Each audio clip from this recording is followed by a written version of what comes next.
আমাদের এলাকায় অনেক মসজিদ এমন রয়েছে যেখানে এতেকাফ করার কোনো মানুষ পাওয়া যায় না। অবশেষে বাধ্য হয়ে এলাকার কোনো ব্যক্তিকে টাকা দিয়ে, পয়সা দিয়ে, মজুরি দিয়ে এতেকাফে রাখতে হয়। মনে রাখবেন, এইরকম এতেকাফ জায়েজ নয়।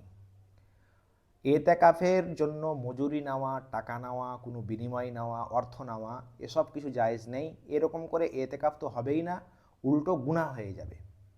অতএব কোনো এতেকাফকারী যদি নিজের মনের মধ্যে সামান্যটুকুও মজুরি বা বিনিময়ের আশা করে নাই, তাহলে তার পক্ষ থেকে এতেকাফ হবে না।